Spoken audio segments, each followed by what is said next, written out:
You know when someone's a really good friend when you call them the day before a Rotary meeting and you go, hey dude, my program just canceled, could you be my program tomorrow? And not only did he say yes, but today was his day off. Yesterday was his day off, so he goes into the station this morning to suit up and to get a bunch of fire paraphernalia to share with you today. So I just want to thank Cody. It's hard to go in on your day off and wear a uniform, but thank you so much. Okay. This man has been a friend for a long time. I met him through, I think, Tommy first, and then through Ron at the fire station. I knew when he was a captain, and he's really turned out to be one of their really outstanding battalion chiefs in the department. And I know you just know him through Rotary, but I really recommend that you get to know him as a person and know him as one of our leaders in the community. He's Mr. Humble Joe. He invented the word humble. But I know for myself, Ron was in the hospital for a week in August, and Cody was there every single day and drove in on his days off, and he would text me. I spent the night. He would text me every morning and go, hey, I'm on my way over, and then I would leave and go to work, and that's the kind of friend he's been to me, and thank you. But we're going to do a craft talk, but we're going to do a little interview style craft talk so you get to know this guy a little bit better. But I think, do you have your glass of orange juice? Yeah. I think maybe we got to fill it up, okay? Vodka? We got to fill it up. Well, I've got another one for you. Look at, here you go. Let's get you started in the morning. Hold on, you can't mix those. Okay, Cactus Cooler. Cactus All right, Cooler I'm is Cody's favorite drink. So if you want to get some brownie points with him, just go buy some Cactus Cooler. There you go. All right. Is that enough? Yep. Who's got the vodka? Oh, I didn't know It's my that. wife's favorite drink. Cactus Cooler and vodka. Vodka. I don't know if I should sit or stand. I guess I'm going to sit. So Cody, what you probably don't know is Cody's a local boy. So would you tell us about your high school days? He's just right up the hill. Well, since my kids aren't here, I'll tell you the first part about it. I did go to high school at Verdugo Hills High School. All right, we got one. However, if you ask most of my AP teachers, I was rarely there because I got my motorcycle at 15 and a half. And I was typically at the beach or doing something that I shouldn't have been doing. What was that? Can you share it? No, just out playing. Okay. Did you get good grades? But I got good grades. So you were interested in the fire at a young age. Yes. And so how did that start and what got you interested? Well, I grew up in Lakeview Terrace, and if anybody knows Lakeview Terrace, it's down off the 210 freeway, before the 210 freeway was there. And there's Hanson Dam. Well, Hanson Dam was actually a lake. You could water ski on Hanson Dam. It was a recreation area. It was a lot of fun. There was no freeways, kind of outdoorsy, out to the side. Well, back in the canyon there's Little Tahunga Canyon and there's Cagle Canyon. If you go down Little Tahunga Canyon, we used to hike all the time. And we just go exploring. We had to be back before the streetlights came on. And we would get in trouble every night because we couldn't figure that out. But there's a Forest Service fire station back there. So if you're hiking back there, the guys that work there were just a lot of fun. They'd invite you in, they kind of show you their stuff, and they'd be out working in the hills, and you'd see them while you're hiking around, and it was always interesting. Well, if you went to Cagle Canyon, that was an LA County fire station. So you had the Forest Service, and then you had your urban interface fire station up in that canyon. And same thing, but those guys were a little more fun in the sense that they had caroms. There was a library next door to them. Every time we would fill up our canteens, and we at the fire station and go hiking further back in the station. Was there a guy that was your mentor that really got you interested or role they model? were all just, I don't remember any one person specifically, but what I do remember is as a kid, there was a help wanted sign in the window of that fire station. And I always thought that was, it's like, so I could work here, like, yeah, as soon as you turn 18, come on over. There was literally a help wanted sign in their fire station window. But all the crews there, no matter when we stopped by, they were always just fun guys or nice guys. Like I said, we would, fill up our canteens. If somebody got, banged up in the hills, we'd come back down. They'd kind of patch you together before mom would find you, and we were good to go. So did you go to college or a fire academy, or what did you do exactly to get to that Well, path? so I graduated high school, was going to college, and to the dismay of my dad, I was at UCLA for a while, which he was super excited about. And then I kind of went from my whirlwind tour of anything but doing that. And then somewhere around 25, 26, I remembered, oh yeah, I wanted to be a firefighter. You know, so, cause I bought my own boat, I learned how to water ski, we went, you know, off, snow skiing in Utah, we would just, I'd earn enough money, go travel, go do whatever, and you would get distracted. So did you have 6 years of just fun? Of stuff, yeah. Of stuff. Stuff. Oh, that's a big So word. I have a jack of all trades and school in between all of it. You know, I had at the time, I think we talked about 196 credits and no degrees. You know, so that was my dad's. You know, as long as I kept my foot in college, he stayed up for me. So, so I made sure I stayed in college, but I was just out kind of, you know, doing the life experience. But then I did realize that I wanted to be a firefighter. So what'd you do at 25 to get into the Well, program? well, at the time I started going back to school, and you do amazingly well in school when you're excited about whatever subject that is that you want to do. So I went from a show up and, you know, turn in the work type guy to I was valedictorian and, you know, all that, you know, because I was interested in fire science, and that's where I ended up meeting a lot of the fire service personnel. If you do the fire tech programs, they're the chiefs and captains, they're in there and they're trying to recruit, and they'll help you out. Well, there was a district chief from the Forest Service that was at Valley College when I was first starting out. And he kind of got my foot in the door, introduced me to the Wildland Fire Service, kind of gave me a recommendation to the Angeles, which they hired me, seasonal, which is, I'll tell you right now, is the hardest work you'll ever do for the least amount of money. I don't know if people, I know Tommy obviously does, but can you describe the difference between a wildland fireman and a city or a state fire department? Well, I You do happen have to have a video I happen to have available. I have a little bit of. Softball. But so I brought a bunch of gear, and then Tom's going to be my fact checker for me, so he's going to keep me honest. Let me see if I can. Tom's already forgot all that stuff.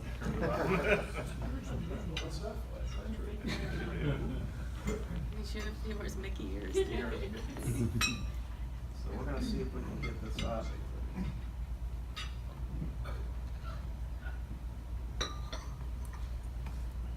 All right. So, be my camera. I just have to. Yes, All right. yeah. All right, so everybody can hear me, right? Yes. So I have a bunch of gear up here that's going to kind of demonstrate some of the different things that we do. Sharon might get one of you to come up and check out some of it live and up front. But I'm going to lay this out as we kind of go through our little discussion here. And since I've been here for a minute, and Chief Scoggins was before me, Probst was before me, you've probably heard some of this before, but if not, great, it'll be new. If you have, pretend like you've never heard it. All right. So what I'm laying out right now is basically what we bring out. If any firefighter goes out on a call, he's going to have all this stuff with them on every single call, because we tend to be all risk, right? So if you call 911, there's nothing that we can say, hey, I don't know how to do that, right? If you have an emergency, our job is to fix the problem, so we have to kind of be jack of all trades and figure some things out on the fly. So this is kind of our package of things to figure out. And you'll notice, this is what we consider our structure gear, this big coat, and these boots, that's your minimum for structure. Then you'll throw on your BA and all the other gear that goes with it. BA stands for? I'm sorry, self-contained breathing apparatus. All right, thank you. Keep me honest, I'm telling you. All right, so, I didn't bring my other brush. There's a different helmet if I'm not gonna be doing a structure plan. So, if I'm gonna do wildland, you'll see a coat like this. We're going to single layer pants, and I'll show you later on what we're actually, it's called double layer. Makes it very hot, and you're up on the hills doing some stuff that we'll talk about. Do you want to dress somebody in that now while you're talking Sure, about anybody it? volunteer? Leonard, Wanna come and do Leonard, it? come on down. Hey,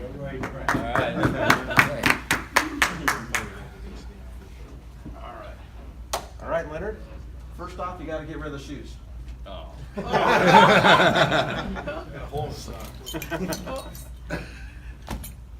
All right, so come right up front. Step on in. Yeah. So you're just gonna put them on just like slippers. Those are clean socks, right? I watched them last week. Well, if you're anything like my boys, it's not good. All right, so go ahead and just pull those up like regular pants there. There you go, just grab those all the way up. All right, so these are, back in the day we had clips, but now we're all fancy. You can have a little zipper, Nice. the Velcro, and then you'll see this clip right here. You can clip that in. Just grab that and squish it together and clip it. Just grab this, and then this is front. Oh, There you go. How much time does he have to put all this on? He has 1 minute. Where are we at? How All right, heavy so is reach that, in your Leonard? pocket there. This would be this one. Grab that hood. I forgot to tell about the hood. That's a mess Your up. hair's gonna get messed up. Are you gonna tell us how heavy all this gear is? When it's all said and done, and I put my breathing apparatus on, I'll be approximately 80 pounds heavier than when I started. Oh, wow. All right, so go ahead and.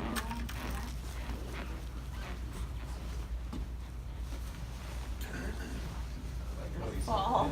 All right, so we in there?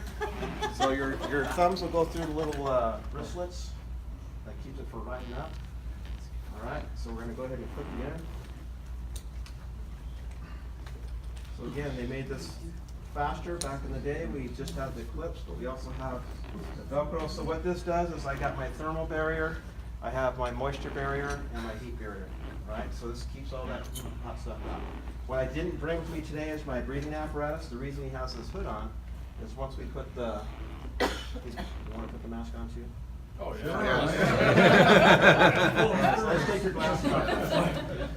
I'm here already. He can breathe. So we're gonna fold that hood down, from the top down. From Yeah, you mind if I do it? Yeah. Maybe it'll go on a little bit better if we go like this. All right? That. Tighten that thing up. Cinch that baby up. Did you bring an application? It's already getting hot. All right, you brushed your teeth too, right? Once a week. Oh, yeah, once a week. Once a week. Go ahead and put that on. You're not claustrophobic, right? No. Not for 5 minutes. All right. Oh. Now. So this is a forest fire? No, this is This is just a regular fire. Just a structure fire. All right. So normally you have a breathing apparatus on. You click this in. Let's go ahead and put your gloves on. Put your gloves right here. You lose a lot of peripheral vision, I imagine. huh? Absolutely. You gotta move. So if the kids in their virtual headsets they'll have that figured out. Yeah. Thanks, Kevin. Leonard, the fire's almost out. There's a fire? Oh my god, he's got a sword. I know, I feel like I'm going to battle. It's a Vorpal sword. Vorpal axe. Every fire you wear the axe? If you're a truck firefighter, you're warrior axe. This is my no matter what happens, I'm gonna figure something out to them. With the axe, huh? What do you want there? I can't Oh. see what my. So with your gloves, It's a Vorpal sword. so with your gloves, you would have your axe. That's what's on here. All right, that's always with you. So, and it's not something that you would typically. You got video. Looking for. It sits with you right here, Oh, okay. and then you know where it's at. You pull it out, and you go to work. All right. So we'll put that away for you. All right, so Leonard, you're gonna fight the fire. Hold on, we gotta get your helmet on for safety, right? Now, Cody, I don't know if people realize there's different colors of helmets and they mean different things, so can you tell us the different colors? So you'll see a yellow helmet, and that's usually a firefighter or an engineer, and you can tell by on the shield, it'll say firefighter or engineer on the shield. And you'll see a orange or red helmet, and that's a captain, and they're running that crew. So if you have an engine company, a truck company, you'll see an orange helmet, red helmet, that's the captain that runs the crew on there. All right, and then when you see a white helmet, that's the battalion chief, and that's typically the one that's running the entire incident. So typically you'll see us over at the Suburban, or if it's a big fire, we'll start running an entire division. That's some of the stuff I can show you in the video. Can you tell us what's in the back end of the Suburban that you're working on? Yeah, that's, so if you see, so everybody, they call it the fire SUV, right? There's a couple of jokes about it. If you see that show up, all you gotta do is take that away and the fire will go out. Right? So that's the chief. But they're running the entire incident. So we run all the comms, all the command center, all the IC. So all the crews that are working, we coordinate those efforts to make sure the fire's What's put out IC? efficient. Incident command. I'm sorry. Thank you for keeping me honest. Don't you have maps and things in I the have back? maps of the entire city. I have radios that I can communicate. If he has a SCBA on, it won't fog up like that. It's actually giving him fresh air. But we don't have that. So he's gonna pass out in 2 to 3 minutes, right? So Leonard's gonna keep fighting our fire until our talk is done here. Yeah, How heavy is that, Leonard? How Is does it that hot? feel? it's hard. All right. So in the back of that rig, you'll see we'll pull up and you'll slide out the back, and that's where we run our incident command off, and we keep track of all the resources. Our main responsibility is accountability and safety, right? We will not lose anybody in that incident. We have to stay in communication. We have to coordinate everybody that's on that scene. We cannot lose anybody, right? So that's our main focus on as the IC. But that's what's in the back is we have radios. I can communicate with any agency, Air Ops, LA City, LA County, all of our people all the way through Area C. All right. So Is there a communicator in here? yeah. So if you hit this button right here, if you talk, can you talk right now? Hello. How's everybody doing? So there's a speaker. There's a speaker on the side of this mask. So when we're talking, and normally he has a radio. So it's set up for a while right now, but I can change it.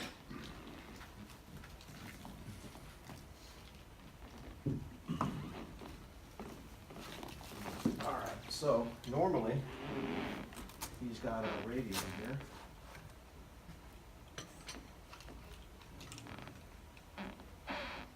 Just around, and it's clicked in. So when he's talking, he'll come up, he keys the mic, and he can talk in that speaker. Makes it louder for the microphone. All right. So, but sometimes the speaker's so good that we typically turn it off because it picks up too much, and when we're communicating, there's too much background noise on the microphone. But yes, this does amplify. So if I'm just talking to my crew, you can turn the speaker on and it's louder. All right. And like I said, so you would have a BA on. There's a whole bunch of technology that goes with that allows us to track. And if something happens, they hit a big alarm. It goes crazy. It's right now we have what's called a 30-minute breathing apparatus. So it has 30 minutes worth of air in it. But typically you're working. So that 30 minutes really means you probably have 15 or less depending on how long you're working. So we can cycle through 2 bottles before we have to come out. We're going to a 45-minute bottle, which is a benefit because you can work longer, but that means you're going to get tired quicker, right?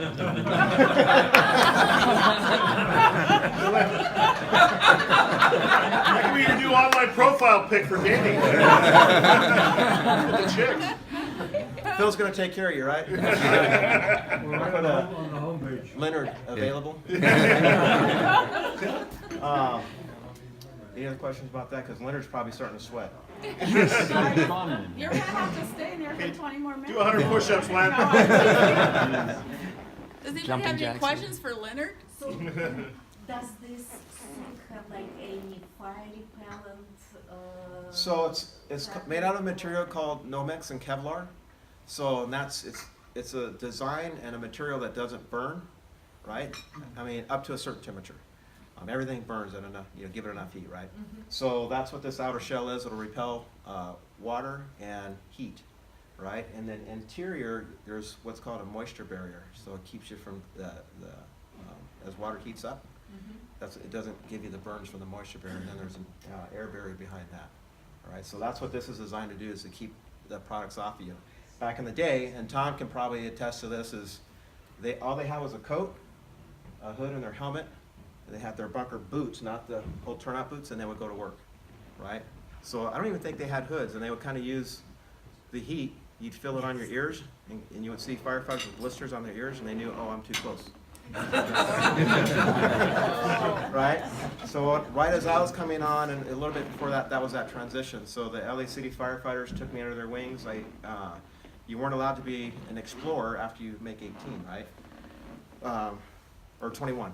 And I was 25 when I came back and figured out, oh yeah, I want to be a firefighter. Well, LA City had an explorer program, and they says, hey, we're going to figure something out. And I don't know how they did it, but I was allowed to be an explorer at 25. And the guys that were training me were the guys who've been around for a long time, and one of their training captains, Captain Langsfeld, took me up in the tower. We had burns. They were awesome. But he was that guy. He was in there with just a coat and a helmet, and that was it. And we looked like this, and we were just dying on the floor. And he's just sitting there like, hey, just pencil it over here. He's just talking, no big deal. Had it all figured out. But that was the older guys. In a sense, it was better because they didn't get too far in and get themselves in trouble. You could feel it. Now, with all this technology, I can get pretty far in if I'm not paying attention and get myself in a pretty bad spot. Sir? Chief, may I use your time just to make a quick promotion and advertising? Okay. You guys are seeing Leonard here. One of the things to keep in mind is that when we do the awards lunch, and we always say it's better, we provide scholarships afterwards. The chief and I are part of the committee. We interview cadets from the Verdugo Fire Academy. And one of the key things that we do provide is this outfit, because it's extremely expensive. Most of the time they just rent it, they can't even afford to buy it. But we try and provide that in addition to financial aid. So as a club, you're supporting the fire cadets with this effort. But Thank you. individuals have to purchase these? For the fire academy, they would have to rent them, or they'd have to find their own set of turnouts. So typically you wouldn't buy these. It's a lot of money, right? How much do they cost?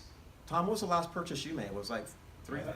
The jacket and pants are almost $3,000 a piece.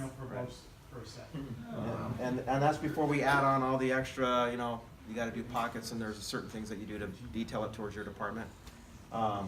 So they would either have to buy those themselves, they typically rent them, or like Zabit says, we give them a pair that they can use in the academy, and then when they're done, they give them back. We sponsor them. So it's a pretty huge savings. Can you just throw that in the washing machine? Well, we actually have special washing machines for them, because you can't put it in a regular, you have to put it in the front loaders, you have to do the industrial cleaning solutions and all that. So we have what's called an extractor at our main station, but we typically send them out to a company now that actually, they clean them, decontaminate them, fix anything that's wrong with them, and then they send it back. Where's Ray? Yeah. So then you have a second one while it's Yes. being. Oh. Yes, so everybody has 2 sets of turnouts. Are you okay? Why is it called Turnout? Help me out, Tom. I know where bunker boots came from, but turnouts? What was that? Why do they call it turnouts? What was the original? I got bunker boots, but turnouts I don't remember. Back in the old days, Todd. Yeah, so. I'm not singling you out or anything. I don't want to take up too much of Cody's time, but when I hired out in 1982, as Cody mentioned, all I was provided with was a jacket and a helmet. And we weren't provided the pants that they wear now, we weren't provided the hood that they wear now, and we had gloves. So it got to the point where you'd be crawling into a structure where you're going and the ground oftentimes is very hot. So we come out with not only ear burns and head burns, but knee burns from crawling. So the point was the turnout pants were mainly designed to use at night or after hours. So when they wake up at night to go on an emergency, to be quick, you just throw these pants on. Because during the day we have our regular pants. Then it got to the point where they were starting to have injuries occur more often. And someone said, hey, how can we alleviate those injuries? So then it was starting to be mandatory that you wear those pants on every response. So that's kind of how the pants came into play. What about the turnout? When's The turn. So you're turning out onto a call. And so that's your. It's like a rollout. That was the answer. Turnout, responding. So Leonard, are you ready to get out of that? Yeah. Because How we've much only been in them, it's like been 5 minutes, right? Yeah. So it's only been 5 minutes, and we haven't done any work yet. So I'm gonna clip this helmet off. If he passes out, the video will go. Oh, We'll get more views, so it's like, we'll get more views. Take the gloves. And then just lift that up, there you go.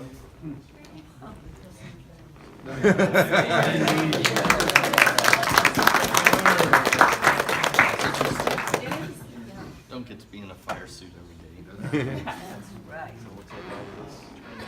So it goes on in a sequence, it comes off in a sequence. Technically, we We never leave our gloves laying Oh. around, so Hello. Alright, So much for your next career. We'll put all that away. We'll get the axe off here. This is actually what brings the water. And when you retire, you get the axe. And then you can start pulling this off. So there's this one around your neck first, and this storage right here. And then you just pull that hood right off. I want to wash that.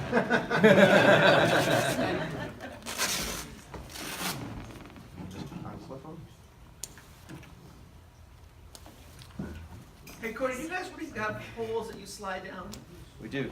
Not all the stations have them, Oh. but 21s, 26s, 29s, 25s does have one. But yeah, that is tradition. But do they really use it? Most times nowadays, we don't use them. Oh shit, not excited You about gotta wake up Yeah.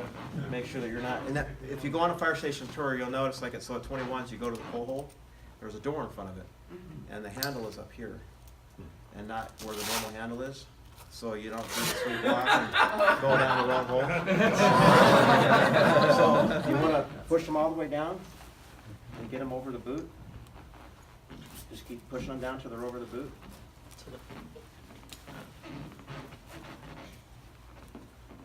Cody, Kind of lift those handles up. Yeah, softball. Uh-oh, here we go. Trouble. All right, get me, here we go. As a taxpayer, Uh-oh. Your money is well spent, I can assure you, sir. I've noticed in the past, on medical calls, you get all this equipment showing up for someone who just maybe have a sore arm or a headache. Cat in the tree. Why all this equipment showing up? Okay, so I actually should have done this presentation on EMS because I Yeah, actually that's- need to hit up Memorial, Adventist, there we Verdugo go. Hills, St. Joe's. We are in dire need of defibrillators. Yep. So maybe I can do a personal pitch to all the hospitals. But the main reason when you see a medical call.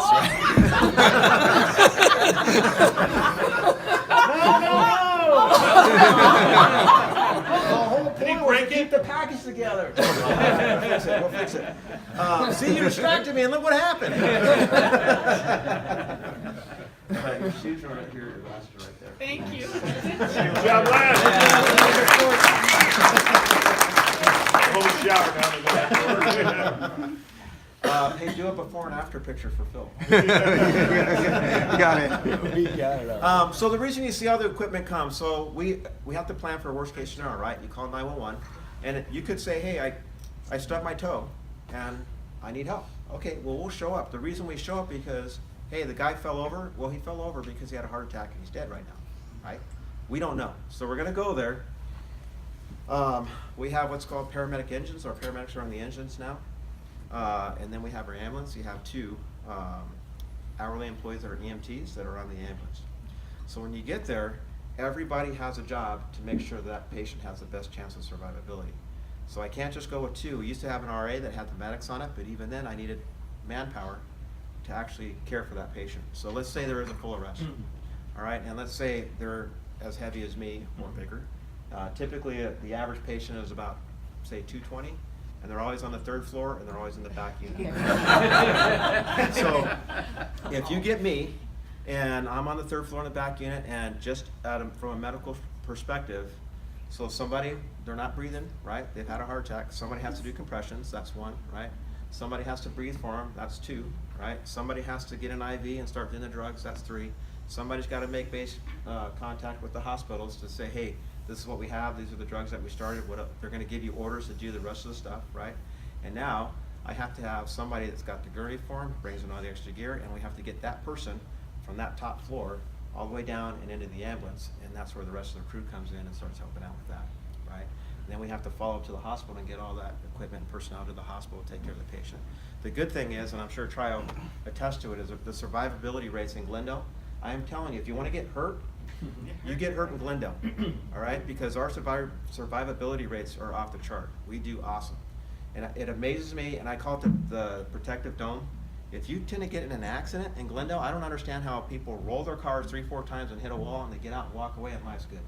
You do that just out our city limits and all mayhem just breaks loose, right? Well, I had an airplane literally fell out of the sky a few weeks ago, didn't hit anything. In the middle of a neighborhood, right across from Smart and Final, it's 7-something at night. People are walking their dogs, the apartment building's full, the streets are all full, the parking lot at Smart and Final is full, there's people everywhere. The plane literally fell out and parallel parked right in the driveway of the apartment building, didn't hit anything. So, if you're not in Glendale, it's gonna be a lot worse. Am I getting the hook? Oh, All right, is it so I time didn't get yet? to that. Oh, So this is, just real quick, I was gonna run through what a brush fire is and what that means to you. Hold on. We gotta go back a little bit. So, Okay. go back, real quick. Okay, so any neighborhood USA, right? Those houses are in an awesome spot. Doesn't look like they would burn at all, right? It's tile roofs, stucco, it's awesome. Good clearance, go to the next one. So what would you do if you see that fire coming and you live in that neighborhood? Next one. So don't wait, right? And these guys look like they want to pack the kitchen sink. You should already have a plan, right? Have your plan, get the important stuff, and let's move on. Get out of the way. What that does is make that guy feel good about himself. It doesn't do anything, all right? You're just wasting water and time. You're gonna fall off the roof, cause a problem. When the fire does get close, he's in the way. And now I put life above property, right? So I'm gonna make sure I take care of him before I take care of anything else, which slows me down for everything else, okay? Here's another guy. Look at this guy. Shorts, t-shirt, fire's coming, and he's, spraying in the wind. All right. Okay, so if you go back one more, go back one. So that was any neighborhood USA, right? Go to the next one. This is the Canyon Fire 2. That's the same type of neighborhood. Looks just like that, right? But if you give high winds, high heat, the ember shower, those things travel miles, wedges into your attic vents or underneath the tiles, and that's what you get. Go to the next one. So this is up in Napa, Sonoma Fire. That's the middle of a city. That's like downtown Glendale, right? That's the same, you'll see a cul-de-sac right there. Keep going. So that's the city, right? No real warning. That thing just ran through there, 42 dead. Keep going. Why are the trees still in good shape in that shot? It just blew through, right? So 6,956 structures destroyed. Those are houses. There was actually 8,500 structures at large that were damaged. All right, that's like downtown. This is a Latuna fire, right? What would you do? Keep going. All right, that's the 210 freeway within minutes. Okay, keep going. This is the neighborhood that I was on. You'll see it's kind of like a cul-de-sac, like that picture that you saw. And again, this is Glendale, Burbank, right? This isn't anywhere else. This is Glendale, Burbank. Move on. This is a street that we're actually Hollywood Way. We went around to the LA City side, and we're going to catch this thing. And you can't quite tell. It's hard. I don't typically take pictures. We don't have time. This is one that we got one shot off on. Keep going. We asked for air support, obviously, because I'm protecting houses. Keep going. So that's the big main fire coming down towards the city, and that's what you would see comparatively to the Napa Sonoma, right? That's the same layout. So if we pushed wind behind it, we could have been in serious trouble. Luckily, the weather cooperated with us, but it's the same thing. Keep going. Keep going. All right, so different tactics. Somebody asked real quick, what's the difference? So Leonard was in our structure firefighting gear, right? That's our brush firefighting gear. You're gonna have our wet gear here. We got a different helmet that I didn't bring with me, but we employ different tactics. Keep going. So if I'm doing structure defense, this is a picture I stole from back in the day. We're out on another fire. But that's our gear. That's that double layer gear I was telling you guys about. So we have the different types of pants. We have our brush coat, different helmets, and those are our tools going to work. All right, so we did do structure defense on that one, but it's a completely different program. I'm not going in and fighting a structure fire. I can only do so much. I kind of bump and run. All right, keep going. So what really helps us in the wildland is our air support. So that's an LA County airship. They can drop water. Keep going. Keep going. That's an LA City airship. Again, water dropping aircraft. That's their new one. It's an Italian-made helicopter. The thing can lose an engine and keep flying for miles. It's amazing. Keep going. This is what's called a sky crane. It has a snorkel, goes down, picks up water, sucks it up, and then it goes and drops it off. It's huge. Keep going. That's what it looks like. You can see it picking up water. Wow. Keep going. You guys heard of the super scoopers? Right? So they go and they scrape along, usually it's Castaic Lake or Pyramid, they pick up water, come back and drop it. They're on contract with LA County. We have automatic and mutual aid agreements with the fire departments. We sent 4 strike teams up to Sonoma. We sent 2 strike teams down to the Canyon Fire. So we can't staff up enough people to do this year round. It's cost too much money, so we help each other out. This is some of the agreements that we have. Again, super scooper. And then we get into the big DC-9s that can drop the FOS check and we paint ridges with it. Keep going. All right, you'll see where they're painting a line with it. That's at any neighborhood USA, right? Keep going. All right, so because Burbank Glendale and those core operations are between our fire prevention, the communication with our residents, we didn't lose anything in Burbank Glendale. We're good, right? We went around to the LA City side. We didn't lose anything on the LA City side. They lost some houses, you know, that they were dealing with early on. But when I got the LA City side, said, hey, here's a plan we can do. The fire's gonna blow through. I can't pick this up. And the chief from LA City says, hey man, I can't lose any more houses. I just lost 2 this morning. I cannot lose another house. Okay, give me air support, give me another strike team, and I'll take care of this whole block. And you got it. They brought them in, and we took care of the whole block. All right, we didn't lose a structure. But that's the difference between your Glendale Fire Department and somewhere else, is what we pay attention to. But really what it comes down to is your support. When you do all your fire prevention, you clear out your behind your houses. If you're in that wildland interface, it gives us a shot. If you have that evacuation plan well ahead, Whiting Woods, Glen Oaks Woods, all those areas where it's, I mean, that's gonna be brutal when it comes through there. If you evacuate early, that helps us a ton. And then on top of that, this was just, local residents just came and just started building a cache of supplies for the firefighters on the hill.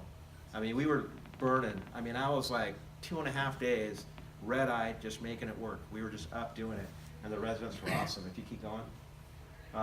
They ended up at one of the recreation centers up here in La Crescenta. They actually had a whole line where they had food available where they cooked, brought the crews in, and this is some of the food cache that you'll see. The guys came in and they were just, anything they could get in and get back on the line. It was awesome. Keep going. Residents coming by, and that, you get a huge burst of energy. The residents come by and they just say, hey, thanks for what you do. Awesome. We'll do it anyway. We don't want any thanks, but it's amazing when, you know, people come by. I remember driving out of the Butte incident up north, and we were just doing our job. We're good. But we went through this little town, and along the street, it's a 2-lane main street. They lined the entire street, and they had signs that are thanking us, and it's like, grown firefighters are tearing up. You know, it was awesome. So, last one. So, thank you for all that you guys do. That helps us do our job. You know, please keep supporting us, and know that the guys are giving you everything they got. All right? Thank you. I'm just going to end it with this. We know that Cody doesn't like to eat anything that has green or vegetables attached to it. But I do know, I have this on good word, that he eats anything that starts with a C. So a C, like in cupcakes, and a C in more cupcakes, and a C in cookies, All right. and a C in cake donuts. And I won't give you the green apple. That's just my thank you. Thank you. Thank you very much. That's how we're back to school, you're going.